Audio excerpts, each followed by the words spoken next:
پارت اول اینکه هر مکملی رو چجوری و چه زمانی باید استفاده کنیم. اولین ویتامینی که می‌خوایم بررسی کنیم ویتامین گروه B هست. B1 و B6 و B12 و B9 جزء این گروهن. به خاطر مسیر تولید انرژی که دارن بهتر صبح‌ها استفاده بشه، ترجیحاً با معده خالی، و اینکه 30 دقیقه قبل و بعد مصرف این ویتامین ها نباید با کافئین استفاده کنیم. باعث میشه که ویتامین گروه B جذبش بیاد پایین. کافئین تو چی هست؟ تو چای، قهوه، شکلات و در واقع سایر موادی که حاوی کافئین هستن که این سه تا گروه شایع‌ترینشه دیگه. مکملایی هم که حاوی کافئینن پس نباید با ویتامین گروه B همزمان استفاده بشه.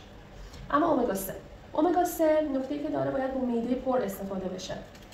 به خاطر اینکه باعث افزایش ترشح اسید معده میشه. پس نهار و شام بهترین زمان مصرف امگا 3 هاست. نکته‌ای که داره همراه با وعده چرب باید باشه و پرفیبر. در ادامه هم خیلی این رو از هم میشنویم که امگا ها و همچنین ویتامین های محلول در چربی به خاطر اینکه جذبشون با چربی ها میره بالاتر و فیبر همچنین سرعت تخلیه معده رو کند میکنه، پس در نتیجه این دوتا میتونن خیلی کمک کننده باشن. یه نکته‌ای که وجود داره اینه که وعده چرب که منظور ماست اینه که حاوی گوشت قرمز نباشه. به خاطر چی؟ به خاطر آهن.